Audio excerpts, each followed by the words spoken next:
Hi armies, இன்னைக்கு நம்ம ஜேக்கிக்கு தான் ஒரு நியூ 2 ஷாட் பார்க்க போகிறோம். அண்ட் இதோட டைட்டில் வந்து மை அன்லவ்விங் ஹஸ்பண்ட். ஸோ இது வந்து ஒரு ரிக்வெஸ்ட்டாக தான் எனக்கு வந்துருந்துச்சு. அண்ட் இதை ரிக்வெஸ்ட் பண்ணவங்க சீனுன்றவங்க.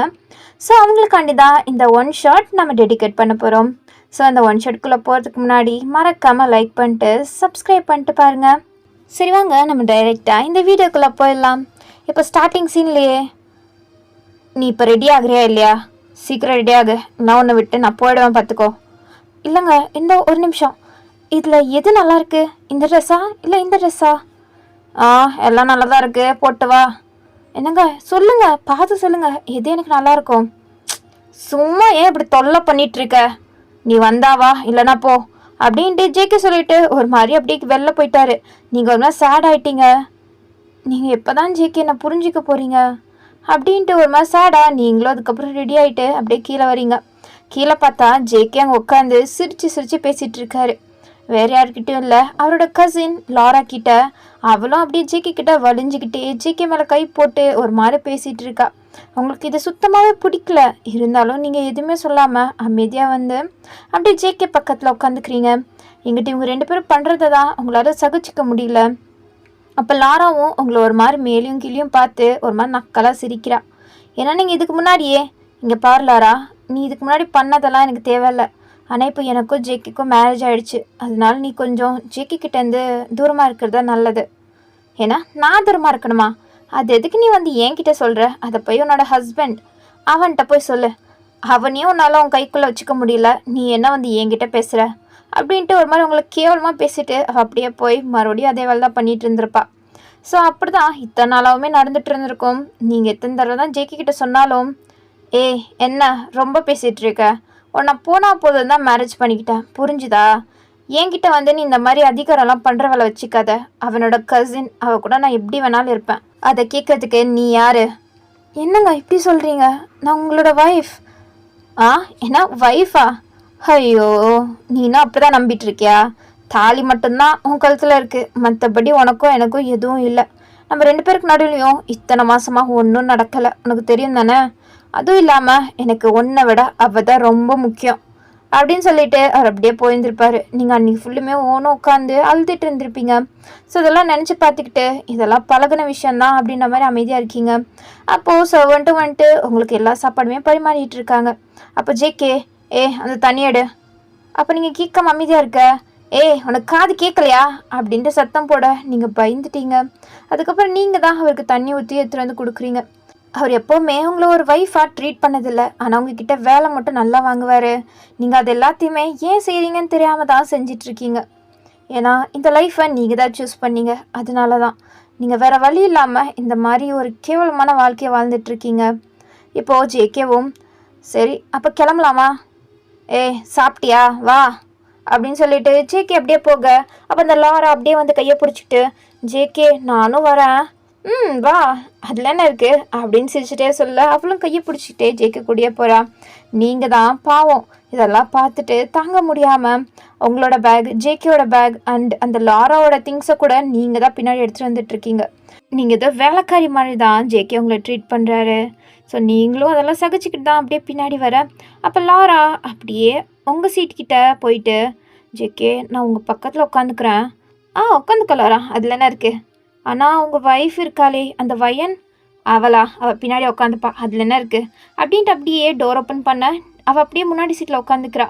உங்களுக்கு இதுக்கு மேலேயே அதை சகிச்சுக்கிட்டு வாழணுமான்ற மாதிரி ஒரு கேள்வி வந்துருச்சு. அப்போ நீங்கள் ஜேகே அப்படின்ட்டு ஜோராக கத்த. அப்போ லாரா ஜேகே அப்படின்னு திரும்பி பார்க்குறாங்க. என்ன உனக்கு இவ்வளோ தைரியமா? என்னோட பேரே இவ்வளோ தைரியமா சொல்கிற உனக்கு அப்படின்ட்டு ஜேகே ஒரு மாதிரி கோமா சொல்லிட்டு அப்படியே வர்றாரு. அப்போ நீங்கள் அப்படியே அவர் கால்கிட்ட உங்கள் கையில் இருக்க எல்லா திங்ஸையும் தூக்கி விசடிக்கிறீங்க. என்ன பண்ணுற? இங்கே பாருங்கள், இதுக்கு மேலே உங்ககிட்ட இப்படிப்பட்ட ஒரு கேவலமான லைஃப்பை நான் வாழணும்னு அவசியம் இல்லை. நீங்கள் என்னை புரிஞ்சுப்பீங்கன்னு நான் ரொம்ப நாளாக வெயிட் பண்ணேன். ஆனால் இதுக்கு மேலேயும் நான் வெயிட் பண்ண விரும்பலை. எனக்கு டிவோர்ஸ் கொடுத்துருங்க. என்ன டிவோர்ஸா? என்ன விளாட்றியா? நான் விளாட்ல, நான் நிஜமாக தான் சொல்கிறேன். எனக்கு டிவோர்ஸ் கொடுத்துருங்க. நீ ரொம்ப விளாண்டுட்ருக்க, போதும், என்னை ரொம்ப கோவப்படுத்தாத. எனக்கு கோவம் இருந்துச்சுன்னா அப்புறம் தாங்க மாட்டேன். நான் உங்ககிட்ட ஸ்ட்ரைட்டாக கேட்டுட்ருக்கேன், எனக்கு டிவோர்ஸ் வேணும். அப்படின்ட்டு அவரோட கண்ணை பார்த்து சொல்கிறீங்க. அவரும் உங்களை ஒரு மாதிரி பார்த்துட்ருக்க. அப்போ அந்த லாரா, என்ன ஜேகே வயன் என்ன இப்படி பேசுகிறா, அவளுக்கு கொஞ்சம் கூட மனசாட்சியே இல்லையா? லாரா, நான் பார்த்துக்கிறேன், நீ போய் காரில் உட்காரு, வெயில் அடிக்குது போ. அப்போ உங்களுக்கு இதை பார்த்தாலும் ஒரு மாதிரி கடுப்பாக தான் ஆகுது. அப்போ நீங்கள் அப்படியே போக போக அப்போ ஜேகே உங்கள் கையை பிடிச்சி, ஏ நீ மறந்துட்ட நினைக்கிறேன், உன்னோட வீட்டில் உன் அப்பா அம்மா 2 பேர் தான் இருக்காங்க. நீ இப்போது வாலா வெட்டியாக போய் உக்காந்துன்னு வச்சுக்கோ. அவங்க 2 பேரும் என்ன நினைப்பாங்க, என்னோட பொண்ணு இப்படி வாலா வெட்டியாக வந்து உட்காந்துருக்காளே அப்படின்ட்டு ஒன்றை நினச்சி தான் வருத்தப்படுவாங்க. அதனால அவங்க உடல்நிலையும் அப்படியே சரியில்லாமல் போகும். அதுக்கப்புறம் அவங்களும் உன்னை விட்டு போயிடுவாங்க அப்படின்னு சொல்ல நீங்கள் அப்படியே திரும்பி ஜேகே முறைக்கிறீங்க. ஜேகே இப்படியெல்லாம் பேசுகிறால வச்சுக்காதீங்க. பின்ன என்ன, அதுதான் நடக்க போகுது. உன்னோட அப்பா எவ்வளோ பெரிய பிஸ்னஸ்மேன், அவரோட பொண்ணு இப்படி வாழா வெட்டியாக இருந்தால் எல்லோரும் என்ன பேசுவாங்க? உங்கள் அப்பாவோட கம்பெனியோட ஷேர்ஸுமே டவுனாக போயிடும். எல்லாம் உன் கையில் தான் இருக்குது அப்படின்ட்டு ஒரு மாதிரி மிரட்டுறாரு. அப்போ நீங்கள், நான் எதுக்கு அவங்க வீட்டுக்கு போகணும்? என்னாலேயே பார்த்துக்க முடியும். உங்கள் கூட இருக்கணும்னு எனக்கு அவசியம் இல்லை. என்னால் என்னோடய லைஃப்பை பார்த்துக்க முடியும். என் அம்மா அப்பாவை நான் கஷ்டப்படுத்தணும்னு விரும்பலை அப்படின்னு சொல்லிட்டு ஜேகேயோட கையை உதறி விட்டுட்டு, நான் லீகல் நோட்டீஸாக உங்கள் வீட்டுக்கு அனுப்பி வைக்கிறேன், சைன் போட்டுருங்க அப்படின்னு சொல்லிட்டு அப்படியே நீங்கள் போயிட்டீங்க. அப்போ லாரா, ஜேகே என்ன ஜேகே அவள் இப்படி பேசிட்டு போகிறா, இப்போ என்ன பண்ணுவ? என்ன பண்ணுறது, அவள் மறுபடியும் என்கிட்டே வந்துடுவா. நீ உனக்கு அவளை பற்றி அவ்வளோவா தெரியாது, வேணா வெயிட் பண்ணு, ஒரு நாள் கூட வெளில இருக்க முடியாது, வந்துடுவா அப்படின்னு சொல்கிறாரு. ஆனால் நீ பேசுறத வா வா நம்ம பார்ட்டிக்கு போகலாம் அப்படின்ட்டு லாரா கையை பிடிச்சி அப்படியே உட்கார வச்சு ஜேகே அப்படியே காரை ஓட்டிட்டு கிளம்பிட்டாரு. நீங்களும் பார்க்குறீங்க, அவர் அப்படியே உங்களை கண்டுக்காம தான் உங்களை க்ராஸ் பண்ணி அப்படியே போகிறாரு. அப்போ உங்களுக்கு உங்களோட கண்ணீரை அப்படியே அடக்கி வச்சிட்ருக்க முடியல, அப்படியே ஓனும் அழுக ஆரம்பிச்சிட்டிங்க, அப்படியே கீழேயுமே விழுந்துட்டீங்க. அப்போது நெக்ஸ்ட் சீனில் ஹாஸ்பிட்டலில் தான் இருக்கீங்க. ஹாஸ்பிட்டலில் நீங்கள் அப்படியே கண் முழிக்க, அப்போ உங்கள் அம்மா தான் பக்கத்தில் இருக்காங்க. அம்மா நீங்களா? வயன் என்னடி ஆச்சு, ரோட்லேயே மயக்கப்பட்டு விழுந்துட்டியா? நான் மாப்பிள்ளைக்கு கால் பண்ணாலும் அவர் எடுக்க மாட்டாரு, என்னடி ஆச்சு, மாப்பிள்ளை எங்கே? அம்மா உங்களுக்கு எப்படி தெரியும்? உனக்கு நான் கால் பண்ணேன், அப்போது யாரோ எடுத்து இந்த மாதிரி விஷயம் சொன்னாங்க, அதனால தான் நான் வந்தேன் ஹாஸ்பிட்டலுக்கு. பார்த்தா நீ இப்படி கிடக்குற. அம்மா அது அவ கூட எனக்கு வாழ விருப்பம் இல்லைம்மா. என்ன சொல்கிற வயன்?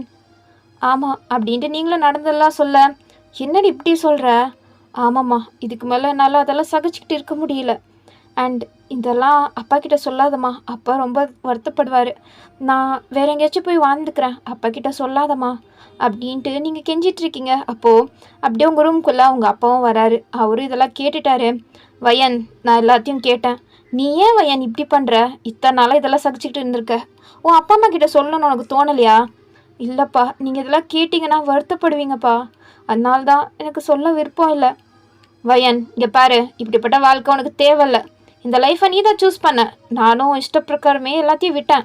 ஆனால் இதுக்கு மேலேயும் முடியாது வயன், நீ என்னோடய வீட்டுக்கு வந்துடு போதும். அவன் கூட வாழணும்னு எந்த அவசியம் இல்லை. நான் நினச்சேன், அவனை பார்க்கும் போதே நினச்சேன் அவன் இப்படி தானே.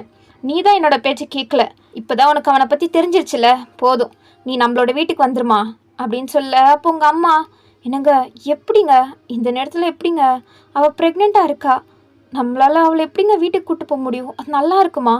அவள் மாப்பிள்ளை கூட தாங்க இருக்கணும் அப்படின்ட்டு உங்கள் அம்மா பேச. அப்போ நீங்களே ஷாக் ஆகிட்டு, ஏன்னா ப்ரெக்னெண்ட்டாக இருக்கேனா? ஆமாம் வயன், நீ ப்ரெக்னெண்ட்டாக இருந்தனால தான் மயக்கப்பட்டு விழுந்திருக்க. அம்மா உண்மையாக தான் சொல்கிறியா? நான் எதுக்கிட்டே போய் சொல்ல போகிறேன் அப்படின்னு சொல்ல நீங்கள் அப்படியே வயிற்றில் கை வைக்கிறீங்க. உங்களால் இதை நம்பவே முடியல. அப்போ தான் ஒரு விஷயத்தை யோசிச்சு பார்க்குறீங்க. ஒரு நாள் ஜேகே அப்படியே நல்லா ட்ரிங்க்ஸ் பண்ணிவிட்டு மிட் நைட்டுக்கு அப்படியே தான் வீட்டுக்கு வந்திருப்பார். அப்போ கூட லாரா கூட தான் சுற்றிட்டு வந்திருப்பாரு. அவளும் அப்படியே கூப்பிட்டு வந்து, இந்தா ஜேகேவை பார்த்துக்கோ அப்படின்ட்டு அப்படியே தள்ளி விட்டுருப்பா ஜேகேவை. நீங்கள் தான் ஜேகேவை பிடிச்சிருப்பீங்க, இல்லைனா கீழே விழுந்திருப்பாரு. என்ன ஜேகே இப்படி தள்ளி விட்ற? இங்கே பாரு, அவனை எதுக்கு நான் பார்த்துக்கணும், போனால் போதும் தான் இவ்வளோ தூரம் வரையும் கூப்பிட்டு வந்தேன், இதுக்கப்புறம் நீ பார்த்துக்கோ அப்படின்னு சொல்லிட்டு அவள் அப்படியே கொஞ்சம் கூட கேர் எடுத்துக்காமல் அப்படியே போகிறா. உங்களுக்கு அப்போ தான் தெரிஞ்சிருக்கும், இந்த லாராக்கு ஜேகே மேலே கொஞ்சம் கூட அக்கறை இல்லை, பாசம் இல்லை, எதுவுமே இல்லை. ஆனால் அவள் சும்மா ஜேகே கிட்ட நடிச்சிட்ருக்கா. ஏன்னா ஜேகே கிட்ட தான் பணம் காசெல்லாம் இருக்குல்ல, அதுக்காண்டி தான் ஜேகே ஒட்டிக்கிட்டே ஜேகேயோட காசு எல்லாத்தையும் அவள் நல்லா என்ஜாய் பண்ணிகிட்ருக்கா. அதுக்காண்டி தான் ஜேகேக்கு முன்னாடியே நல்லா அவன் மாதிரி அப்படியே வலிஞ்சிட்டு இருந்திருப்பா. ஸோ அது உங்களுக்கு நல்லாவே தெரியும். ஜேகே கிட்ட சொன்னாலும் அது எப்படி இருந்தாலும் அவர் நம்ப மாட்டாருன்னு தெரியும். அதனால் நீங்களும் அப்படியே ஜேகே தூக்கிட்டு அப்படியே வீட்டுக்குள்ளே வர அவங்க ரூமுக்குள்ளே தான் வரீங்க. அப்போ ஜேகே, என்ன நீ என்ன என்கிட்ட க்ளோஸாக இருக்கணும்னு நினைக்கிறியா? என்கிட்ட அட்வான்டேஜ் எடுத்துக்கணும்னு நினைக்கிறியா? அதெல்லாம் இந்த ஜென்மத்தில் நடக்காது, புரிஞ்சுதா? என்னதான் உன் கழுத்தில் தாலி கட்டினாலும் எனக்கு கொஞ்சம் கூட லவ்வும் இல்லை, எதுவும் இல்லை. உன்னோட அப்பன் எனக்கு பிஸ்னஸில் ஹெல்ப் பண்ணிகிட்ருக்கான், அதுக்காண்டி மட்டும்தான் உன்னை மேரேஜ் பண்ணிக்கிட்டேன். இல்லைனா போய் உன்னைய மேரேஜ் பண்ணியிருப்பேன் என் முன்னாடி இவ்வளோ அழகான லாரா இருக்கும்போது அப்படின்னு சொல்ல உங்களுக்கு இதெல்லாம் கஷ்டமாக இருக்குது. அப்போ தான் தெரிஞ்சிருக்கும் உங்கள் அப்பா பிஸ்னஸ்க்கு ஹெல்ப் பண்ணுறனால மட்டும்தான் உங்களை மேரேஜ் பண்ணியிருக்காருன்னு. அதுக்கப்புறம் நீங்களும் அப்படியே அதெல்லாம் கண்டுக்காமல் அவரை தூக்கிட்டு வந்து பெட்டில் போட, அப்போ நீங்களும் அப்படியே அவர் மேலேயே விழுந்துட்டீங்க. என்ன என்கிட்ட என்ன அட்வான்டேஜ் எடுக்கிறியா? உனக்கு வேணா சொல்லு, ஒன் டே வேணா உனக்கு நான் கம்பெனி தரேன். சி வெக்கமா இல்லை? ஏன் இப்படி பேசுகிறீங்க? உங்கள் சொந்த பொண்டாட்டிக்கிட்ட இப்படியா பேசுவீங்க? இல்லைம்மா, நான் அப்படி சொல்லலை. உனக்கு ரொம்ப ஆசை இருக்குன்னா சொல்லு, போனால் போதுன்னு வேணா உன் கூட இருக்கேன். உன்னை வேணா சாட்டிஸ்ஃபை பண்ண பார்க்குறேன். என் கூட இருந்தால் கன்ஃபார்ம் சாட்டிஸ்ஃபை ஆகிடுவேன். நான் உனக்கு கொஞ்சம் ஓவர் தான், இருந்தாலும் பரவாயில்ல. நல்ல மூடில் இருக்கனால வேணா நம்ம 2 பேரும் ஒன்றா இருந்துக்கலாம், என்ன சொல்கிற? அப்படின்ட்டு சொல்ல உங்களுக்கு செம்ம கடுப்பாயிடுச்சு. அப்படியே அவரை விட்டு அப்படியே எந்திரிக்கிறீங்க. அப்போ அவர் அப்படியே உங்களை பிடிச்சி மறுபடியும் அவர் மேலே இழுத்து போட, நீங்கள் விடுன்னு சொன்னேன், விடுச்சிக்கே அப்படின்ட்டு நீங்கள் ரொம்பவே துள்ளியிருப்பீங்க. பட் அவர் என்ன ரொம்ப ஓவராக ஆடுற, நானே போனால் போதுன்னு ஒத்துக்கிட்டேன், உனக்கு என்ன அப்படின்ட்டு அவர் ஒரு மாதிரி உங்களை ஃபோர்ஸ் பண்ணி கிஸ் பண்ணியிருப்பார். அதுக்கப்புறமா தான் அதெல்லாம் நடந்திருக்கும். நீங்கள் இப்போது அதை யோசிச்சு பார்த்து, இல்லை நான் அன்றைக்கி ஒத்துருந்துருக்கக்கூடாதா இருந்துச்சு, அன்றைக்கி எப்படியாச்சும் அந்த இன்சிடெண்ட்டை தடுத்துருந்தேன்னா இப்போ நான் இப்படி இருந்திருக்க மாட்டேன்ல அப்படின்ட்டு நீங்கள் ரொம்பவே ஃபீல் பண்ணுறீங்க. அதுவும் இல்லாமல் ஜேகே எல்லாத்தையும் பண்ணி முடிச்சுட்டு நெக்ஸ்ட் டே மார்னிங் எதுவுமே நடக்காத மாதிரி நடந்துக்கிட்டாரு. அப்போ தான் உங்களுக்கு புரிஞ்சிருக்கும் அவருக்கு இது சுத்தமாக ஞாபகமே இல்லைன்னு. நீங்களும் அதுக்கப்புறமா எதுவுமே சொல்ல போகலை, அமைதியாக தான் இருந்திருப்பீங்க. சரி, பக்கத்தில் நினச்சி பார்த்து நீங்கள் ரொம்பவே அழுக. இங்கே உங்கள் அப்பா வயன் அப்போ நான் தாத்தாவாக போகிறேனா அப்படின்ட்டு செம்ம ஹாப்பியாக வந்து உங்ககிட்ட பேசிகிட்டு இருக்காரு. ஆனால் உங்கள் அம்மா, என்னங்க இப்போ அது ரொம்ப முக்கியமா, வாங்குங்க ஃபர்ஸ்ட் போய் நம்ம மாப்பிள்ளைக்கிட்ட பேசலாம், பேசிட்டு வயன் அங்கே விட்டு வந்துடலாம். அப்போ உங்கள் அப்பா, போதும் நிறுத்துறியா, என் பொண்ணை என் கூட தான் வச்சுப்பேன், போய் அவன் கூட விட சொல்கிறேன், உனக்கு அறிவு இல்லையா, நீ வந்தாவா இல்லை இங்கே இரு, நான் என்னோடய பொண்ணை கூப்பிட்டு போகிறேன் அப்படின்ட்டு உங்கள் அப்பா தான் ரொம்ப கோவப்பட்டு உங்களை அப்படியே கூப்பிட்டு போகிறாரு. அப்போ நீங்கள், அப்பா என்னடா வயன்? இல்லைப்பா, அம்மா சொல்கிறது கரெக்டு தான், என் வயிற்றில் அவரோட குழந்தை தான் வளருது, இப்போது நான் உங்கள் கூட வந்தால் நல்லா இருக்காதுப்பா, அது உங்கள் கம்பெனிக்காக இருக்கட்டும் உங்களுக்காக இருக்கட்டும் அது அவமானம் தான்ப்பா, சொன்னால் கேளுங்கப்பா, அம்மா சொல்கிறது தான் கரெக்ட். ஆமாங்க, நான் சொல்கிறது கேளுங்க, போதும் ஒன்றும் பேசாத அப்படின்ட்டு அவரோட ஒய்ஃபை பார்த்து மிரட்டிட்டு, வயன்மா இங்கே பாரு, அப்பா இருக்கேன், அப்பா இருக்கும்போது நீ எதை பற்றியும் கவலைப்படாத, என் கூட வா அப்படின்னு சொல்ல, நீங்களும் அதுக்கப்புறம் எதுவும் சொல்லலை. உங்களை அப்படியே டிஸ்சார்ஜ் பண்ணி அவங்களோட வீட்டுக்கு கூப்பிட்டு போயிட்டாரு உங்கள் அப்பா. ஸோ இங்கிட்டு அப்படியே ஜேகேயோட ஃபோன் தான் ரிங் ஆகிட்டுருக்கு. பட் அவர் செம்மையாக அந்த லாரா கூட தான் என்ஜாய் பண்ணிகிட்ருக்காரு ஒரு பார்ட்டியில். அப்போது ஐயோ இவன் எதுக்கு இப்போ கால் பண்ணுறான் அப்படின்ட்டு கால் வந்துட்டுருக்க. அந்த கால் எடுத்து அட்டன் பண்ணி, என்ன எதுக்கு இப்போ கால் பண்ண? சார் ஒரு பெரிய ஆபத்து சார். ஆபத்தா? என்ன ஆபத்து? இல்லை சார், கம்பெனிக்கு என்ன, இங்கே பாரு சுற்றி வலிச்செல்லாம் பேசிகிட்டு இருக்காத, நானே போனால் போதும் தான் கால் அட்டன் பண்ணேன், என்ன விஷயம்னு சொல்ல. சார் அது வந்து மிஸ்டர் லீ நம்ம கம்பெனி கூட இருந்த கான்ட்ராக்டை கட் பண்ணிட்டாரு. ஏன் இப்படி பண்ணாருன்னு தெரில. என்ன கட் பண்ணிட்டாரா? அது எப்படி நடக்கும் சார்? அதுதான் சார் நானும் கேட்குறேன், திடீர்னு அவர் இப்படி பண்ணுறதுக்கு என்ன சார் ரீசன்? அண்ட் ஆல்சோ நீங்கள் ஏதாச்சும் வயன் மேடம் கூட சண்டை போட்டிங்களா? காலை வைக்கிறியா, இது உனக்கு தேவையில்லாதது, நான் பார்த்துக்கிறேன் அப்படின்னு சொல்லிட்டு அப்படியே ஜேகே காலை கட் பண்ணுறாரு. அப்போ அவருக்கு எப்படி இவ போய் சொல்லியிருப்பாளா அப்படின்ட்டு யோசிச்சுட்டு இருக்காரு. ஏன்னா மிஸ்டர் லீ தான் அவங்க அப்பாவோட பேர். ஸோ அவர் தான் ஜேகே கூட ஒரு கான்ட்ராக்ட் போட்டிருப்பாரு, அவரோட கம்பெனிக்கு எல்லா விதமான ஹெல்ப்புமே பண்ணியிருப்பாரு. இப்போ திடீர்னு அதெல்லாம் ஸ்டாப் பண்ணனால தான் ஜேகேயோட அசிஸ்டன்ட் ஜேகே கால் பண்ணி இப்போ சொல்லியிருந்திருப்பான். ஸோ இப்போ ஜேகேவும் ஒரு மாதிரி டென்ஸ்டாக அப்படியே அங்கேருந்து கிளம்புறாரு. இங்கிட்டு நீங்கள் தான் வீட்டில் இருக்கீங்க. உங்கள் அப்பா, வயன்மா உனக்கு என்ன இருந்தாலும் இவகிட்ட கேளு சரியா, எனக்கு கொஞ்சம் வேலை இருக்குது, நான் கிளம்புறேன். சரிப்பா நீங்கள் போங்க அப்படின்னு சொல்ல, அதுக்கப்புறம் நீங்கள் தான் உட்காந்துட்ருக்கீங்க. உங்கள் அம்மா உங்களுக்கு தேவையான ஃப்ரூட்ஸ் எல்லாம் கட் பண்ணி எடுத்து வந்து கொடுக்குறாங்க. அப்போ வயன், நீ அப்பா சொல்கிறாருன்னு இப்படியெல்லாம் பண்ணாத வயன், நீ உனக்கு மேரேஜ் ஆகிடுச்சு, கொஞ்சமாச்சும் ஒரு பொண்ணுமா நடந்துக்கோ, நீ இப்போது அவரோட வீட்டில் தான் இருக்கணும், இங்கே வந்து உட்காந்துட்ருக்க, இது நல்லாவா இருக்குது அப்படின்ட்டு அவங்க ஒரு மாதிரி உங்களை மேனிப்புலேட் பண்ண பார்த்துட்ருக்காங்க. அம்மா, ஆனால் அவர் கூட என்னால் வாழ முடியாதும்மா. அவருக்கு என் மேலே கொஞ்சம் கூட லவ் இல்லை. நான் தான் அவரை ரொம்ப லவ் பண்ணேன். இப்போது என்னால் என்ன பண்ணுறதுன்னு தெரியலம்மா. நான் இங்கேயே வரக்கூடாதுன்னு தான் நினச்சேன். ஆனால் நீங்கள் எனக்கு கால் பண்ணுவீங்க, உங்களுக்கு இந்த விஷயம்லாம் தெரியும்னு நான் எதிர்பார்க்கல அப்படின்ட்டு நீங்களும் சொல்ல, உங்கள் அம்மா, புரியுதுடி, நீ என்ன சொல்ல வரேன்னு எனக்கு நல்லா புரியுது.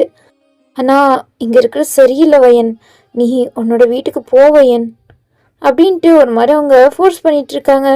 உங்களாலையும் என்ன சொல்கிறதுன்னு தெரியல.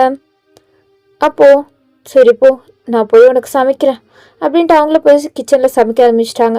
என்கிட்ட நீங்களும் ஒரு மாதிரி ரொம்ப சோகமாக இருக்கீங்க. உங்களுக்கும் இவங்களுக்கு கஷ்டம் கொடுக்குறது ஒரு மாதிரி தான் இருக்குது. நம்ம பெற்றவங்களுக்கு மறுபடியும் நம்ம ஒரு பேர்டன் ஆகிட்டோமே அப்படின்ட்டு தான் அவங்களுக்கு ரொம்பவே கஷ்டமாக இருக்குது. இதில் வேற அவங்க வயிற்றில் ஒரு குழந்த, அதெல்லாம் உங்களால் எப்படி ஹேண்டில் பண்ணுறதுன்னு தெரியல. அதுவும் இல்லாமல் இந்த லைஃப்பை நான் எதுக்கு தான் சூஸ் பண்ணனோ தெரியல அப்படின்ட்டு தான் ரொம்ப அழுகுறீங்க. ஏன்னா நீங்கள் ஃபர்ஸ்ட் டைம் ஜேகேவை பார்க்கும்போதே உங்களுக்கு ஜேகேவை ரொம்ப பிடிச்சிருந்துருக்கும். அப்போ நீங்கள் காலேஜ் தான் படிச்சுட்டு இருந்திருப்பீங்க. அப்போது உங்கள் அப்பா, வயன், நீயும் இந்த பிஸ்னஸை பற்றி தெரிஞ்சுக்கணும், அப்போ தான் நெக்ஸ்ட்டு நீ இந்த பிஸ்னஸ் பற்றி எல்லாத்தையுமே பார்த்துக்க முடியும். எனக்கு அடுத்து நீ தான் நீ என்னோடய சீட்டில் உட்கார போகிற, அதுக்கு நீ இதை பற்றிலாம் தெரிஞ்சுக்கணும்ல, என் கூட கொஞ்சம் வா அப்படின்ட்டு அவர் கூப்பிட்டு வந்திருப்பாரு. அங்கே பார்த்தா ஏகப்பட்ட பேர் உட்காந்துருக்காங்க. அண்ட் நீங்கள் உங்கள் அப்பா அப்படின்ட்டு ஃப்ரண்ட் ரோவில் உட்காந்துட்டு இருந்திருப்பீங்க. அப்போ தான் ஜேகே செம்ம ஹேண்ட்ஸமாக உள்ள என்ட்ரி கொடுத்துருப்பாரு. நீங்கள் ஃபர்ஸ்ட் டைம் அவரை பார்த்தோன்னே அவ்வளோதான் ஃப்ளாட் ஆகியிருந்திருப்பீங்க. ஏன்னா அவர் அவ்வளோ அழகாக இருக்கார், செம்மையாக சிரிக்கிறாரு. அதுக்கப்புறம் ஸ்டேஜ் மேலே வந்தால் அவரோட ஸ்கில்ஸ் எல்லாத்தையும் செம்மையாக இறக்கிட்டு இருந்திருப்பாரு. ஒரு ப்ரெசன்டேஷன் தான், அது அவ்வளோ சூப்பராக பண்ணுறாரு. அப்போ உங்கள் அப்பாவும், இவன் இருக்கான்ல, இவன் நல்லா பிஸ்னஸ் பண்ணுவான், இவன் கூட டீலிங் வச்சுக்கலான்னு தான் நான் யோசிச்சுட்ருக்கேன். பாரு, இதில் அவ்வளோவா எதுவுமே இல்லை, இருந்தாலும் இது எவ்வளோ கிரேட்டாக அவன் ப்ரெசென்ட் பண்ணிகிட்ருக்கான். இவனுக்கு இந்த மாதிரியெல்லாம் பண்ணுறனால தான் இவனுக்கு நல்லா சக்ஸஸ் கிடைக்கிது அப்படின்ட்டு கொஞ்சம் கொஞ்சம் டிப்ஸாக அவங்க அப்பா அவங்களுக்கு சொல்லிட்டு இருந்திருப்பாரு. ஆனால் நீங்கள் எங்கே அதெல்லாம் கேட்டீங்க? நீங்கள் ஜேகே மட்டும்தான் ரசிச்சுட்டு இருந்திருப்பீங்க, அவரை அட்மையர் பண்ணி பார்த்துருப்பீங்க. அப்போலேருந்து தான் ஜேகேவை ரொம்ப லவ் பண்ண ஆரம்பிச்சிருப்பீங்க. அண்ட் உங்கள் அப்பா, சரிடா அன்றைக்கி பார்த்தோம்ல, அவன் கூட தான் இப்போது கான்ட்ராக்ட் சைன் பண்ண போகிறேன் அப்படின்னு சொல்லியிருப்பார். அப்போ நீங்கள், அப்பா நானும் வரேன். நீ எதுக்குடா வயன்? இல்லைப்பா, நீங்கள் தானே சொன்னீங்க பிஸ்னஸை பற்றி எல்லாம் தெரிஞ்சுக்கணுன்னு. சரி சரி வா வா அப்படின்னு சொல்லிட்டு அப்படியே ஒரு சாக்காக தான் நீங்கள் உங்கள் அப்பா கூட போயிருந்திருப்பீங்க. ஜேகே கூட நீங்கள் லைட்டாக தான் பேசியிருப்பீங்க, ஆனால் அவரை அட்மையர் பண்ணதான் ஜாஸ்தியாக இருந்திருக்கும். கான்ட்ராக்டும் அவங்க சைன் பண்ணியிருப்பாங்க. அதுக்கப்புறம் அடிக்கடி மீட் பண்ணிக்கிற மாதிரி உங்கள் அப்பா வர நீங்களும் அப்படியே போவீங்க. அதுக்கப்புறம் நீங்கள் காலேஜ் முடிச்சுட உங்கள் ஃபேமிலி உங்களை மேரேஜ் பண்ணி கொடுக்குறத பற்றி பேசிட்டு இருந்திருப்பாங்க. அப்போ தான் நீங்கள், அப்பா எனக்கு ஒருத்தரை பிடிச்சிருக்கு. என்ன என்னவன் சொல்கிற? யார் அது? ஜேகே. என்ன அவனியா? ஆமாம், எனக்கு அவரை பிடிச்சிருக்கு, என்ன அவருக்கு மேரேஜ் பண்ணி வச்சுருங்க. வயன், இங்கே பாரு, நான் கூட ரொம்ப நல்லவன் தான் நினச்சேன், ஆனால் நான் நினைக்கிற மாதிரிலாம் ரொம்ப நல்லவெல்லாம் அவன் கிடையாது. சொன்னால் கேளு, அவன் உனக்கு கரெக்டாக இருக்க மாட்டான் வயன். இல்லைப்பா, எனக்கு அவன் தான் வேணும் அப்படின்ட்டு நீங்கள் ரொம்ப அடம் பிடிச்சிருப்பீங்க, அழுதுட்டு இருந்திருப்பீங்க. அதுக்கப்புறம் தான் உங்கள் அப்பா வேறு வழி இல்லாமல் உங்களோட ஹாப்பினஸுக்காண்டி இந்த மேரேஜுக்கு ஹெல்ப் பண்ணியிருப்பார். அதே மாதிரி ஜேகிக்கு உங்களை பற்றி ஒன்றுமே தெரியாது, ஒரு தடவை 2 தடவை பார்த்துருக்காரு, அவ்வளோதான். அதுவும் ஒரே டைம் தான் உங்களுக்கு திரும்பி பார்த்தாரா, அவ்வளோதான். அதுக்கப்புறம் உங்களுக்கு திரும்பி கூட பார்க்க மாட்டார். அதனாலேயே உங்களுக்கு ரொம்ப பிடிச்சிருக்கும். நீங்கள் என்ன நினச்சிங்க? இவர் நல்லவராக இருப்பார் போகிற, ரொம்ப லாயலாக இருக்கார், மற்ற பொண்ணுங்களை பார்க்கவே இல்லை அப்படின்னு நினச்சிங்க. பட் மேரேஜ் ஆகிட்டு வந்த பிறகு தானே உங்களுக்கு ஜேகேவை பற்றியே தெரியும். அதுக்கு முன்னாடி லாராவை பற்றியோ ஜேகேவை பற்றியோ உங்களுக்கு அவ்வளோவா எதுவுமே தெரியாது. அவரை பார்த்தோன்னா உங்களுக்கு பிடிச்சிருந்துச்சி, அவரோட பிஸ்னஸ் ஸ்கில்ஸ் உங்களுக்கு ரொம்ப பிடிச்சிருந்துச்சி. அதனால மட்டும்தான் நீங்கள் அடம் பிடிச்சி ஜேகேவை மேரேஜ் பண்ணிக்கணும்னு நினச்சிங்க. ஆனால் என்கிட்ட ஜேகே அவர் இப்போ தான் வளர்ந்து வந்துட்டுருக்காரு அவரோட பிஸ்னஸில், அதனால அவருக்கு நிறைய ஃபண்டு தேவைப்பட்டுச்சு. அப்போது உங்களோட அப்பா மிஸ்டர் லீ தான் கொஞ்சம் ஹெல்ப் பண்ணிகிட்டு இருந்தார். அதனால ஜேகே ஒரு மாஸ்டர் பிளான் போட்டு, கரெக்டு தான், இவரோட பொண்ணை மேரேஜ் பண்ணிக்கிட்டா இவர் நல்லா நம்மளுக்கு ஃபண்டு கொடுப்பாரு, ஸோ நம்ம பிஸ்னஸ் ஹெல்ப்ஃபுல்லாக இருக்கும் அப்படின்ட்டு காசுக்காண்டி மட்டும்தான் அவங்கள மேரேஜ் பண்ண ஒத்துந்துருப்பார். ஸோ அதெல்லாமே நீங்கள் யோசிச்சு பார்த்து ரொம்ப அழுதுட்ருக்கீங்க. அப்போது அப்படியே நாக்கிங் சவுண்ட் கேட்க, ஏ வயன், யாருன்னு போய் பாருடா. சரிம்மா அப்படின்ட்டு நீங்களும் அப்படியே அழுகெல்லாம் துடைச்சிட்டு வந்து டோர் ஓப்பன் பண்ணால் அங்கே ஜேகே தான் இருக்காரு. ஜேகே பார்த்தோன்னே அப்படின்னு நீங்கள் டோரை க்ளோஸ் பண்ண போகிறீங்க. ஏய் க்ளோஸ் பண்ணாத, நான் உங்ககிட்ட பேசணும் வயன் அப்படின்ட்டு சொல்ல அப்போ கரெக்டாக உங்கள் அம்மா வந்து பார்க்குறாங்க. ஆனால் ஜேகே வயன் என் கூட வா, இல்லை என்னால் வர முடியாது, என் கூட வா வயன் அப்படின்ட்டு சொல்லிட்டு உங்கள் கையை பிடிச்சி தரன்னு எழுதிட்டு போகிறாரு. உங்கள் அம்மா எதுவுமே சொல்லலை, அமைதியாக நின்று அதெல்லாம் பார்த்துட்டு தான் இருக்காங்க. அப்போது இங்கே பாரு வயன், நான் பண்ண தப்பு தான், அது எனக்கு இப்போ தான் புரிஞ்சுது, என்னை மன்னிச்சிடு, நீ என் கூடயே வந்துரு. நான் உன்னை புரிஞ்சுக்கிட்டேன், நான் அப்படி பேசியிருக்கக்கூடாது காலைல, நான் உன்னை ரொம்ப டிசப்பாயிண்ட் பண்ணிட்டேன்ல, என்னை மன்னிச்சிடு, நம்ம வீட்டுக்கு போகலாம், இது நம்மளோட வீடு இல்லை வயன் அப்படின்னு சொல்ல. இப்போ என்ன புதுசாக என்ன ட்ராமா போட்டுட்ருக்க, என்ன வேணும்? ஓ இப்போ தான் புரியுது, இப்போ மட்டும் நான் உனக்கு டிவோர்ஸ் பண்ணிட்டேன்னா என்னோட அப்பாவும் கம்பெனிக்கு ஹெல்ப் பண்ண மாட்டாருன்னு தானே இப்படி பண்ணுற, இப்போ தான் உனக்கு புரிஞ்சுதா? ஆனால் என்னால் உன் கூட வர முடியாது, அவ்வளோதான், இவ்வளோ நாளாக நான் பொறுத்துட்டேன், இதுக்கு மேலே என்னால் பொறுத்துட்டு இருக்க முடியாது, கிளம்பு அப்படின்னு சொல்லிட்டு நீங்கள் அப்படியே தடுத்துட்டு அப்படியே போகிறீங்க. அப்போது ஜேகே மறுபடியும் உங்கள் கையை பிடிக்க, என் கையை விட்றியா அப்படின்ட்டு கோவமாக சொல்லிட்டு போகிறீங்க. அப்போ உங்கள் அம்மா வந்து உங்கள் முன்னாடி நிற்கிறாங்க. நீ எதுக்குமா வெளில வந்த, வா உள்ளே போகலாம் அப்படின்ட்டு உங்கள் அம்மா கையை பிடிச்சி உள்ளே இழுத்துட்டு போகிறீங்க. அப்போ உங்கள் அம்மா வயன் நில்லு, மாப்பிள்ளை தான் வந்து உன்ட்டு இவ்வளோ கெஞ்சிறாருல்ல, நீ தான் அவர் கூட போகலாம் இல்லை. அம்மா இவ்வளோ சொல்லியும் நீ என்னம்மா அவர் கூட போக சொல்கிற? இப்போ கூட அவர் ஒன்றும் என்னை புரிஞ்சுக்கிட்டு ஒன்றும் வரல, காசுக்காண்டி மட்டும்தான் வந்திருக்காரு. வயன் என்னவோ, ஆனால் இப்போ உன் வயிற்றுல அப்படின்னு சொல்ல வர நீங்கள் அப்படியே அவங்கள அம்மா வேணாம் அப்படின்ற மாதிரி கையை பிடிச்சி தடுக்கிறீங்க.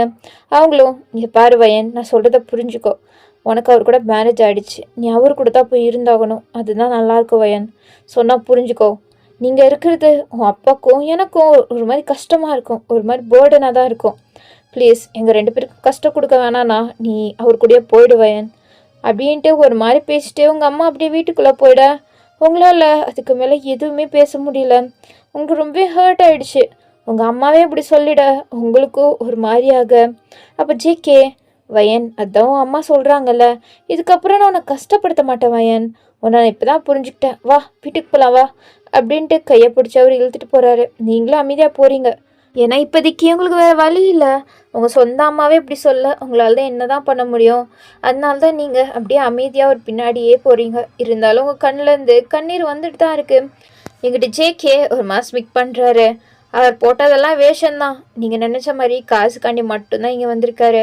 ஏன்னா ஃபர்ஸ்ட் டைம் மிஸ்டர் லீ ஜேக்கோட பிஸ்னஸ்க்கு ஹெல்ப் பண்ணுறதா கட் பண்ணிட்டாரு.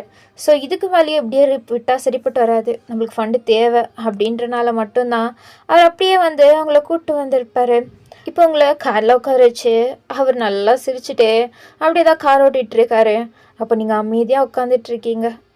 இந்த வாழ்க்கையை இதுக்கப்புறம் நான் வாழ்ந்து தான் ஆகணுமா அப்படின்ற மாதிரி ஒரு நிலைமையில அப்போது ஜேக்கோட ஃபோன் அப்படியே ரிங் ஆகுது. அந்த ஃபோன் வேறு யாரும் பண்ணல, லாரா தான் பண்ணிகிட்ருக்கா. லாரா தான் கால் பண்ணுறான்னு தெரிஞ்சோன்னே ஜேகேயோட ஃபேஸ் அப்படியே செம்ம கோவமாக மாறுது. அதோட ஃபோன் எடுத்து அப்படியே ஃபோனை கட் பண்ணி விசடிக்கிறாரு. நீங்களும் பார்த்தீங்க, லாரா கால் பண்ணோன்னே ஜேகே எடுத்து எப்படி இருந்தாலும் பேசுவாருன்னு நினச்சிங்க. பட் அவர் பேசாமல் இருக்க, ஒருவேளை அவர் நிஜமாகவே மாறிட்டாரோ அப்படின்ட்டு தான் நினைக்கிறீங்க. எங்கிட்ட ஜேகே ஏன் அவ்வளோ கோவமாக இருக்காருன்னா, அவரோட அசிஸ்டன்ட் மிஸ்டர் லீ கான்ட்ராக்டை கேன்சல் பண்ண போகிறாரு அப்படின்னு சொன்ன பிறகு ஜேகே ஃபோனை கட் பண்ணியிருப்பார்ல. அதுக்கப்புறம் அவர் பண்ணனால தான் என் பிஸ்னஸ் ஓடிட்டுருக்கா, என்னோடய டேலண்ட்னால மட்டும்தான் ஓடிட்டுருக்கு, அவர் ஏதோ கொஞ்சம் ஹெல்ப் பண்ணுறாரு, அதனால தான் அந்த வயனை போய் மேரேஜ் பண்ணிக்கிட்டேன். இப்போது அவள் தான் போயிட்டாளே, அதனால என்ன, அவள் இல்லைனா என்னால் என்ன பிஸ்னஸ் நடத்த முடியாதா? என்னால் முடியும் அப்படின்னு சொல்லிட்டு அப்படியே லாராவை பார்த்துருப்பாரு. லாரா அப்படியே திரும்பி ஜேகே என்ன ஒரு மாதிரி இங்கே உட்காந்துட்ருக்க, வா நம்ம போய் என்ஜாய் பண்ணலாம், லாரா உங்ககிட்ட கொஞ்சம் பேசணும், என் கூட வா அப்படின்ட்டு அந்த பார்ட்டியை விட்டு தூரமாக கூப்பிட்டு வந்திருப்பாரு. என்ன ஜேகே உனக்கு என்ன வேணும் அப்படின்ட்டு ஒரு மாதிரி வள்ளிய, இங்கே பாரு நான் உங்ககிட்ட ஒரு முக்கியமான விஷயம் கேட்கணும். சொல்லு ஜேகே. இல்லை நான் உங்ககிட்ட இந்த விஷயம் எப்படி கேட்குறதுன்னு தெரியல, பட் நீ அங்கிள்கிட்ட பேசி ஆகணும். ஏன் என் அப்பா கிட்ட நான் ஏன் பேசணும்? இல்லை இப்படி நடந்துருச்சு, அந்த வயன் போய் அவர் அப்பா கிட்ட சொன்னனால அவரோட அப்பா என் பிஸ்னஸ் கூட இருந்த கான்ட்ராக்டை கேன்சல் பண்ணிட்டாரு. ஸோ இப்போது தேவைப்படுற காசும் வரமாட்டேங்குது, அதுக்கு தான். எப்படி இருந்தாலும் அப்பாவும் பெரிய பிஸ்னஸாக பண்ணிகிட்ருக்காரு, நான் எவ்வளவோ ஹெல்ப் பண்ணியிருக்கேன். ஸோ இந்த வாட்டி உன் அப்பா கிட்ட சொல்லி எனக்கு ஹெல்ப் பண்ண சொல்ல. அ அ ஜேகே அப்படின்ட்டு அப்படியே ஜேகே விட்டு கொஞ்சம் விலகி போகிறா. ஜேகே அப்படியே பார்க்குறாரு. இங்கே பாரு என் அப்பா கிட்ட நீ இப்படிலாம் கேட்காத. அவரே ஃபர்ஸ்ட் ஆஃப் ஆல் பெரிய கடனில் இருக்காரு. நீ என்ன என் அப்பா கிட்ட போய் இப்படி கேட்க சொல்கிற? நீ வேறு யார்கிட்டயாச்சும் கேட்டுக்கோ சரியா? நான் கிளம்புறேன் அப்படின்ட்டு அவள் அப்படியே போகிறா. அப்போது ஏய் என்னை கொஞ்சம் வீட்டில் ட்ராப் பண்ணிவிடு அப்படின்ட்டு அங்கே ஒரு பணக்கார பையன் இருக்கான். அவன்கிட்ட அப்படியே வலிறா. அவனும் அதுக்கு என்ன வா போகலாம் அப்படின்ட்டு அவனோட லக்ஸுரியஸ் காரை தூக்கிட்டு வர. அப்போ அவளும் ஓகே ஜேகே அப்போ நான் வீட்டுக்கு கிளம்பிடுறேன், நீ பத்திரமா வீட்டுக்கு போ அப்படின்ட்டு அப்படியே ஜேகேவை கழட்டி விட்டுட்டு போயிருந்திருப்பா. அப்போ தான் ஜேகேக்கு புரிஞ்சிருக்கும் அப்போ எல்லாரும் காசுக்காண்டி மட்டும்தான் நம்ம கூட இருந்திருக்காங்க அப்படின்ட்டு. ஸோ வேறு வழி இல்லாமல் தான் அவர் உங்ககிட்ட வந்து உங்களை கன்வின்ஸ் பண்ணி இப்போ வீட்டுக்கு கூப்பிட்டு போயிட்டுருக்காரு. இந்த விஷயம்லாம் உங்களுக்கு தெரியாதுல்ல, அதனால தான் நீங்கள் ஒருவேளை ஜேகே மாறிட்டாரா அப்படின்ட்டு நீங்கள் யோசிச்சுட்டு இருந்திருப்பீங்க. இப்போ அவர் அப்படியே அவரோட வீட்டுக்கு முன்னாடி காரை ஸ்டாப் பண்ண அப்போ அவர் அப்படியே இறங்குறாரு. இறங்கிட்டு அவர் பாட்டில் உங்களுக்கு கண்டுக்காம வீட்டுக்குள்ளே போகிறாரு. நீங்கள் அப்படியே பார்க்குறீங்க. நான் கூட கொஞ்ச நேரத்தில் மாறிட்டாரோன்னு நினச்சேன். இப்போ தான் தெரியுது அப்படியெல்லாம் ஒன்றும் இல்லை, எப்பயும் காசு காண்டி மட்டும்தான் என்னை கூப்பிட்டு வந்திருக்காரு அப்படின்ட்டு உங்களுக்கு ஒரு மாதிரி அது வருத்தமாக தான் இருக்குது. இருந்தாலும் தெரிஞ்சது தானே இவர் மாறுவாரா என்ன அப்படின்ட்டு நீங்களும் எழுந்திரிச்சு வந்து அதுக்கப்புறம் உங்கள் சூட் கேஸ் எல்லாம் அங்கே தான் இருக்கும். நீங்கள் தான் கஷ்டப்பட்டு அதெல்லாம் இழுத்துக்கிட்டு அப்படியே வீட்டுக்குள்ளே போகிறீங்க. அப்போது ஜேகே உள்ளே போக நீங்கள் அவர் பின்னாடி தான் கஷ்டப்பட்டு இழுத்துட்டு வந்துட்டுருக்கீங்க. அப்போது வயன் அப்படின்ட்டு கத்திக்கிட்டே ஜிமின் ஓடி வராரு. நீங்கள் ஜிமினை பார்த்தோன்னே ஜிமின் அப்படின்னு பார்க்குறீங்க. ஜேகேவுமே பார்க்குறாரு. ஆனால் ஜிமின் கொஞ்சம் கூட ஜேகேவை கண்டுக்காமல் அப்படியே அவங்க கிட்ட தான் ஓடி வந்து உங்களை ஹக் பண்ணி வயன் எவ்வளோ நாளாச்சு உன்னை பார்த்து, எப்படி இருக்க வயன்? நான் நல்லா தான் இருக்கேன், நீ வரேன்னு சொல்லவே இல்லை. அதுவா உனக்கு சர்ப்ரைஸ் கொடுக்கலாம் தான் வயன். சரி வா உங்ககிட்ட நிறைய கதை சொல்லணும் அப்படின்னு சொல்லிட்டு உங்கள் கையை பிடிச்சி அப்படியே ஜிமின் இழுத்துட்டு போயிட்டுருக்காரு. ஜேகே பார்க்குறாரு இவன் இப்படி தான் அப்படின்ற மாதிரி அவரும் அப்படியே ரூமுக்கு போக அப்போ நீங்கள் ஜிமின் ஒரு நிமிஷம் என்ன வயன்? இல்லை என்னோடய சூட்கேஸ்லாம் அங்கே இருக்குது, நான் போய் ரூமில் வச்சுட்டு வந்துடுறேன். அது எதுக்கு நீ வைக்கிற? உன் புருஷன் தான் ஒருத்தர் இருக்கானே வெட்டியா? ஜேகே. அப்போ ஜேகே திரும்பி அப்படியே ஜிமினை தான் முறைக்கிறாரு. என்னடா முறைக்கிற? உன்னோட ஒய்ஃபோட வயனோட சூட்கேஸ் அங்கே இருக்கு பாரு, எடுத்து போய் உன்னோட ரூமில் வச்சுக்கோ, நான் வயங்கிட்ட கொஞ்சம் பேச வேண்டியது இருக்குது அப்படின்னு சொல்லிட்டு சரி வா வயன் நீ அப்படின்ட்டு உங்ககிட்ட மட்டும் ஸ்வீட்டாக நடந்துக்கிட்டு ஜிமின் கூப்பிட்டு போகிறாரு. ஜேகே இவன் இருக்கானே என்னோட சின்னவன், இருந்தாலும் என்கிட்ட எப்படி நடந்துக்கிறான், இவனுக்கு இருக்குது ஒரு நாளைக்கு அப்படின்ட்டு வேறு வழி இல்லாமல் ஜேகே தான் அப்படியே திரும்பி உங்கள் சூட்கேஸை பார்க்குறாரு. அதுக்கப்புறம் அவர் தான் அதை அப்படியே தூக்கிட்டு போகிறாரு. இங்கிட்டு வயன் எப்படி இருக்க வயன், உன்னை இத்தனை நாள் கழித்து பார்த்துட்ருக்கேன், நீ என்ன கொஞ்சம் கூட எக்ஸைட்டடாகவே இல்லை? ஐயோ ஜிமின் அப்படியெல்லாம் ஒன்றும் இல்லை, எனக்கும் ஹாப்பியாக தான் இருக்குது உன்னை இத்தனை நாள் கழித்து பார்க்குறேனேன்னு. ஆமாம் நீ ஹாப்பியாக தான் இருக்கணும். பாரு உன் கல்யாணம் அன்றைக்கி நான் பார்த்தேன், அதுக்கப்புறம் இப்போ தான் நான் பார்க்குறேன். ஆமாம் ஜிமின் நீ என்ன இங்கே இருக்க, உன்னோட ஸ்டடீஸை முடிச்சிட்டியா? இல்லை கொஞ்சம் பிரேக் எடுத்துக்கலான்னு நினைக்கிறேன், கண்டினியூஸாக படிச்சுட்ருக்கேனா கொஞ்சம் ரொம்ப டயர்டாக இருக்குது. அதுவும் இல்லாமல் நான் ஒரு நல்ல டாக்டர் ஆகணும்னா நான் என்னோடய மென்டல் ஹெல்த்தையும் நான் காப்பாற்றிக்கணும். அதனால தான் சும்மா படிச்சுட்டே இருக்கக்கூடாதுன்னு நான் உன்னை பார்க்குறதுக்காண்டி ஓடி வந்துட்டேன். அப்போ நீங்கள் சிரிக்கிறீங்க. என்னவே நீ இப்படி சிரிக்கிற?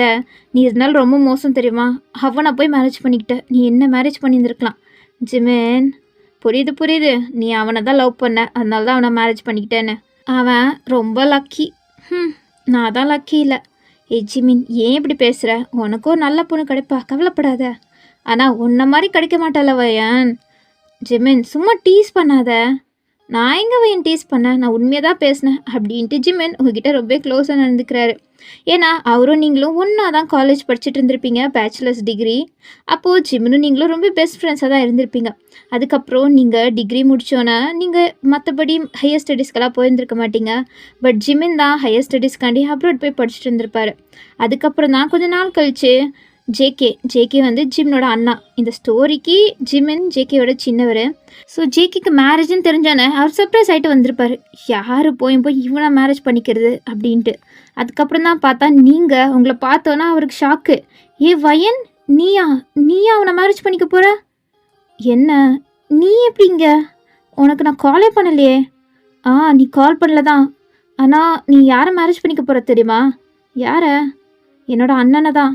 என்ன உன் அண்ணனா அப்படின்ட்டு உங்கள் 2 பேருக்கும் அப்போ தான் தெரிஞ்சிருக்கும். ஸோ அதெல்லாம் நினச்சி பார்த்துட்டு நீ இருந்தாலும் அவனை மேரேஜ் பண்ணிக்க கூடாது வயன், நீ என்ன மேரேஜ் பண்ணியிருந்துருக்கலாம், உனக்கு எத்தனை தடவை நான் ப்ரப்போஸ் பண்ணியிருக்கேன். ஏய் சும்மா விளையாடாத. நீ காமெடியாக தான் என்கிட்ட ஃப்ளோட் பண்ணி ப்ரப்போஸ் பண்ணேன்னு எனக்கு தெரியும். சும்மா பேசிகிட்டு இருக்காத. ஆ சரி சரி, அதுவும் உண்மைதான். எனக்கெல்லாம் நீ செட் ஆக மாட்ட வயன். நீ எவ்வளோ நல்ல பொண்ணு, எனக்கு எப்படி செட் ஆவ?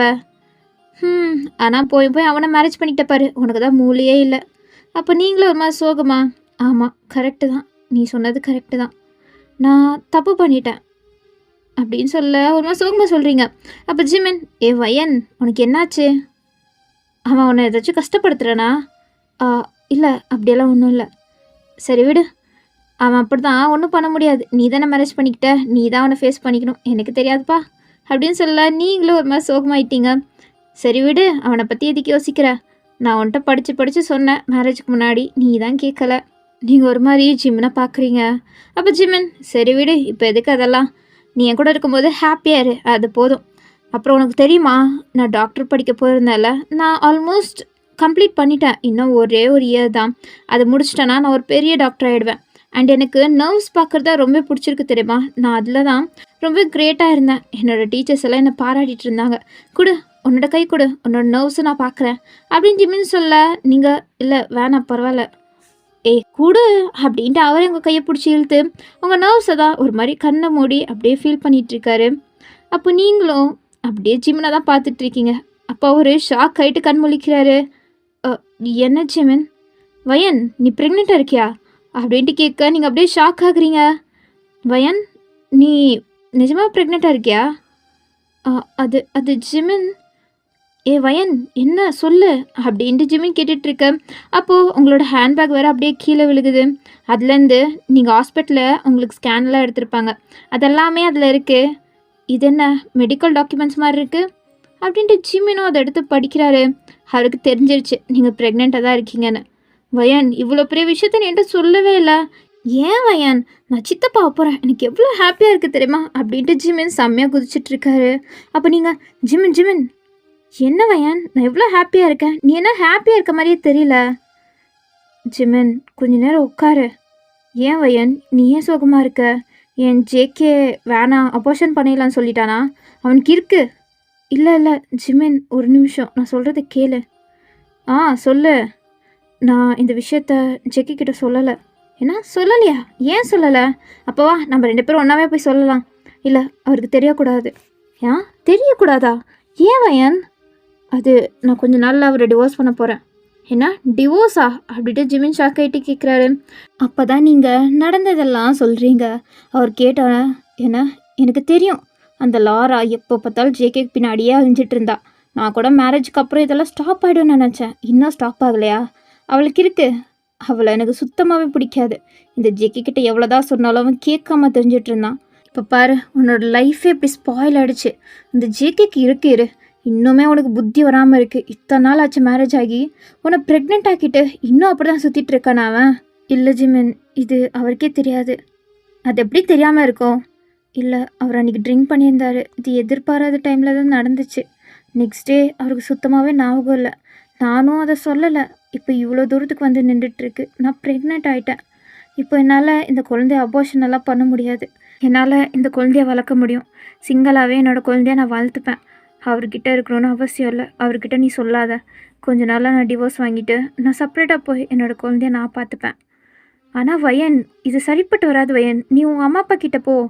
இல்லை என் அம்மா அப்பா கிட்டேயும் என்னால் போக முடியாது அப்படின்ட்டு நீங்கள் இப்போ உங்கள் அம்மா பேசியிருப்பாங்கல்ல, அவங்களுக்கு நீங்கள் பேர்டனாக இருப்பீங்க அப்படி இப்படின்ட்டுலாம் அதெல்லாத்தையும் சொல்கிறீங்க. அப்போ ஜிமின் என்ன வயன் இப்படி சொல்கிற? உன்னோட அம்மா அவங்களும் ஒரு பொண்ணு தானே, அவங்க எப்படி வயன் இப்படி பேச முடியுது? இங்கே பாரு, நிஜமாகவே அவங்க உன்னோட அம்மா தானா? ஜிமின் சரி விடு, நீ யாரை பற்றி கண்டுக்காத. உனக்கு நான் இருக்கேன் போதுமா? உனக்கு எந்த உதவி வேணும்னாலும் என்கிட்ட கேளு, நான் பார்த்துக்கிறேன். நான் எப்போவுமே உனக்கு சப்போர்ட்டிவாக இருப்பேன் வயன் அப்படின்ட்டு ஜிமின் சொல்ல, அப்போ நீங்கள் அப்படியே அழுகிறீங்க. அப்போ ஜிமின் தான் உங்களை லைட்டாக ஹக் பண்ணி அப்படியே சமாதானப்படுத்திட்டுருக்காரு. இப்போது இந்த சீனை அப்படியே ஜேகே அந்த பக்கமாக போயிருப்பார். அப்போ பார்த்துட்டாரு, இவனை இங்கே பண்ணிகிட்ருக்கா, அதுவும் ஜிமின் அப்படின்ட்டு ஒரு மாதிரி அங்கேயே தான் பார்த்துட்ருக்காரு. அதில் வேற ஜிமின் உங்களை ஹக் பண்ண மாதிரி பிடிச்சிட்ருக்காரா. அதை ஒரு 5 minutes பார்த்துட்டு அப்படியே அங்கேருந்து கிளம்பிட்டாரு கண்டுக்காமல். அதே நேரத்தில் இங்கிட்டு உங்கள் வீட்டில் உங்கள் அப்பா இப்போ தான் அப்படியே வீட்டுக்கு வராரு. வயன்மா உனக்கு கண்டிப்பாக என்ன வாங்கிட்டு வந்திருக்கேன், உனக்கு பிடிச்சது வாங்கிட்டு வந்திருக்கேன், இங்கே வா அப்படின்ட்டு ஒரு மாதிரி இன்னும் நீங்கள் சின்ன குழந்தை தான் அப்படின்ற மாதிரி பேசிகிட்டு இருக்காரு. அப்போ உங்கள் அம்மா தான், என்னங்க அவள் வீட்டில் இல்லை. வீட்டில் இல்லையா? எங்கே போனா? டைம் ஆச்சு, இந்த நேரத்தில் அவளை எதுக்கு தனியாக அனுப்புன? நீயும் அவள் கூட போக வேண்டியதானே? இல்லைங்க அவள் தனியாக போகலனா யார் கூட போனா? என்னங்க அவள் மாப்பிள்ளை கூட தான் போனான். ஏன்னா மாப்பிள்ளை கூடயா? அவனா? அந்த ஜிகே வந்தானா இங்கே? எவ்வளோ தைரியம் இருந்தால் அவன் இங்கே வந்திருப்பான். என் பொண்ணை அவ்வளோ கஷ்டப்படுத்திட்டு இங்கே வரையும் வந்துட்டானா? அவனை எதுக்கு நீ அலோவ் பண்ண? வயன் எதுக்கு அவன் கூட போனா? என்னங்க நான் தான் அப்படின்னு சொல்லிட்டு அவங்களும் நடந்ததெல்லாம் சொல்ல, உனக்கு வெக்கமா இல்லையா? நீ அவளை பெத்தவ தானே, நீ ஒரு பொண்ணு தானே, உன்னால் எப்படி அவள்கிட்ட இப்படி சொல்லி அவளை அனுப்பி வச்சிருக்க முடியும்? அவள் எவ்வளோ கஷ்டப்பட்டிருப்பா. நான் போய் என்னோட பொண்ணை கூப்பிட்டு வரேன். என்னங்க நில்லுங்க, அது அவளோட லைஃப், அவள் தான் அந்த லைஃப்பை கேட்டா. இப்போ ஏங்க நீங்கள் இப்படி ஆடுறீங்க? வாயை மூடிட்டு இருந்துட்டா உனக்கு நல்லது அப்படின்ட்டு உங்கள் அப்பா தான் மிஸ்டர் லீ அவரோட ஒய்ஃப் மேலே செம்மையாக கோவப்பட்டுட்டு உங்களுக்கு தான் கால் பண்ணுறாரு. அப்போ உங்களுக்குமே எங்கிட்ட ரிங் வருது. நீங்களும் ஜிமின் என் அப்பா கால் பண்ணுறாரு. உன் அப்பா தானே, எடுத்து பேசு. சரி அப்படின்ட்டு நீங்களும் அட்டன் பண்ணி ஸ்பீக்கரில் போட, அப்போது வயன் நீ எதுக்கு வயன் அங்கே போன? அவன் தான் உனக்கு சரிப்பட்டு வரமாட்டான்னு தெரிஞ்சு தான் நீ வந்த. இப்போ எதுக்கு நீ மறுபடியும் போன? நீ வந்துருமா, நான் பார்த்துக்கிறேன் உன்னை. உன் அம்மா பேசினதெல்லாம் கண்டுக்காத, அவள் பார்த்துக்கலான்னா என்ன, உன்னை நான் பார்த்துக்கிறேன். நீ என்னோட பொண்ணு, நான் பார்த்துக்கிறேன். வா வயன். அப்பா இங்கே பாருங்க, இது என்னோடய லைஃப். அம்மா சொன்னது கரெக்டு தான், இந்த லைஃப்பை நான் தான் சூஸ் பண்ணேன். அதனால் நானே இதை ஃபேஸ் பண்ணிக்கிறேன். நீங்கள் எது கஷ்டப்படுறீங்க, நான் அதை பார்த்துக்கிறேன்ப்பா. இல்லை வயன் அப்படின்ட்டு உங்கள் அப்பா பேச வரும்போதே நீங்கள் காலை கட் பண்ணிட்டீங்க. எங்கிட்ட ஜிமின், வயன் உன் அப்பா தான் இருக்கார்ல, அப்புறம் எதுக்கு நீ ஃபீல் பண்ணுற? இல்லை ஜிமின், உனக்கு இது புரியாது. நான் என் அப்பாவை எதிர்த்து தான் ஜேகேவை மேரேஜ் பண்ணிக்கிட்டேன். இப்போது என் அப்பா கிட்டேயே நான் போய் ஒரு பேர்டனாக இருக்க நான் விரும்பலை, அதை புரிஞ்சுக்கோ அப்படின்னு சொல்ல ஜிமினுக்கும் அதுக்கு மேலே என்ன சொல்கிறதுன்னு தெரியல. நீங்கள் சரி ஓகே, நான் ரூமுக்கு போகிறேன், அவர் அங்கே வெயிட் பண்ணிகிட்ருப்பாரு. நீ இப்போ கூட பாரு, அவனை நினச்சி தான் யோசிச்சுட்ருக்க. நீ அவனுக்காண்டி இவ்வளோ பண்ணுறனால தான் அவன் உன்னை கொஞ்சம் கூட கண்டுக்க மாட்டான். என்னமோ பண்ணிட்டு போ அப்படின்ட்டு ஜிமின் சொல்ல, நீங்களும் சாரி ஜிமின். என்கிட்ட எதுக்கு சாரி சொல்கிற? உன்னோட லைஃப்பை நினச்சி நீ தான் கவலைப்படணும் அப்படின்னு ஜிமின் சொல்லிவிட்டு அப்படியே கோபமாக அவர் அங்கேருந்து எந்திரிச்சு போயிட்டாரு. நீங்களும் அதுக்கப்புறம் அப்படியே ஜிமின் ரூம்லேருந்து அப்படியே வந்து உங்கள் ரூம்குள்ளே தான் போகிறீங்க. அப்போது அங்கே தான் ஜேகே உட்காந்து லேப்டாப்பில் ஏதோ பண்ணிகிட்ருக்காரு. அப்போ நீங்கள் அதை பார்த்தும் கண்டுக்காத மாதிரி போய் பெட்டை ரெடி பண்ணிகிட்ருக்கீங்க தூங்குறதுக்காண்டி. அப்போ ஜேகே, ஏன்னா இவ்வளோ நேரமாக ரொம்ப ஹாப்பியாக இருந்த போல், அப்போ நீங்கள் அப்படியே ஸ்டாப் பார்க்குறீங்க, திரும்பி கூட பார்க்கல. ஏன்னா உன்ட்ட தானே கேட்டுட்ருக்கேன், ஜிமின் கூட ரொம்ப ஹாப்பியாக இருந்தியோ? டைரெக்டாக ரூம்க்கு வரதை விட்டுட்டு அவன் ரூமில் இவ்வளோ நேரமாக என்ன பண்ணிகிட்டு இருந்த? அதுவும் இல்லாமல் அவன் தோளில் சாஞ்சு என்ன உனக்கு ரொம்ப ஆசையாக இருக்கா என்ன? அப்போ நீங்கள் அப்படியே திரும்பி ஜேகேவை தான் பார்க்குறீங்க. என்ன பார்க்குற சொல்லு, இத்தனை நாள் ஆச்சு மேரேஜ் ஆகி, இன்னும் உனக்கும் எதுவும் நடக்கலை, அதனால தான் உனக்கு ரொம்ப ஆசை முத்தி போச்சுன்னு என் தம்பிக்கிட்ட போயிட்டியா அப்படின்ட்டு சொல்லிவிட்டு அவர் அப்படியே உங்கள் கிட்ட வர, நீங்கள் அப்படியே அவரை ஒரு மாதிரி தான் பார்க்குறீங்க. என்ன பார்க்குற? ஓ முறைக்கிறியா? உனக்கு முறைக்கிறதுக்கெல்லாம் தைரியம் வந்துருச்சா அப்படின்ட்டு ஜேகே இன்னுமே உங்களையும் ஜிமினியும் தப்பாக வச்சு பேச உங்களுக்கு செம்ம கடுப்பாகுது. இங்கே பாருங்கள் ஜேகே, தேவையில்லாமல் இப்படியெல்லாம் பேசிகிட்டு இருக்காதீங்க. அவர் உங்களோட தம்பி, அவரையும் என்னையும் ஒன்றா சேர்த்து வச்சு பேச உங்களுக்கு எவ்வளோ தைரியம்? உங்களுக்கு கொஞ்சம் கூட வெக்கமாகவே இல்லையா? ஏன்னா என்னை பார்த்தா வெக்கமா இல்லையான்ற? ஆமாம், உங்களை பார்த்து தான் கேட்குறேன். நீங்களும் அந்த லாராவும் பண்ணுறது என்ன எனக்கு தெரியாதா? நான் அமைதியாக தானே இருக்கேன். நீங்கள் 2 பேரும் பண்ணுறதை விட நானும் ஜிமினோன்னு ஓவராக போயிடல. ஏய் என்னடி வாய் ரொம்ப பேசுகிற அப்படின்ட்டு ஜேகே அடிக்க வர, நீங்கள் அப்படியே அவர் கையை பிடிச்சி தடுக்கிறீங்க. ஓ உனக்கு இவ்வளோ தெரியுமா? உன்னை பற்றி உண்மையாக பேசினா உனக்கு ரொம்ப தான் வந்துடுது. அப்படின்னா நீ உண்மையாகவே அந்த ஜிமின் கூட அப்படி தான் இருந்திருக்க, அப்படி தானே? அப்போ நீங்கள் பலார்னு ஜேகே கன்னத்துலேயே அடிக்கிறீங்க. ஜேகே அப்படியே ஷாக் ஆகுறாரு. அவர் சத்தியமாக இதை எதிர்பார்க்கவே இல்லை. ஏன்னா இத்தனை நாளாக அமைதியாக இருந்த நீங்கள் இன்னைக்கு அவரை பலார்னு அரைஞ்சிட்டீங்க. அது அவரால் ஏற்றுக்கவே முடியல. உனக்கு எவ்வளோ தைரியம் அப்படின்ட்டு அவர் அப்படியே திரும்பி உங்களை முறைக்க, நீங்கள் அதுக்கு ஆப்போசிட்டாக செம்மையாக முறைக்கிறீங்க. ஸோ நம்ம இதோடையே இந்த ஃபஸ்ட்டு பார்ட்டை முடிச்சுக்கலாம். ஸோ நெக்ஸ்ட் பார்ட் நான் சூன் போட ட்ரை பண்ணுறேன், ஓகேவா? உங்களை நெக்ஸ்ட் வீடியோவில் பார்க்குறேன். பாய் பாய்.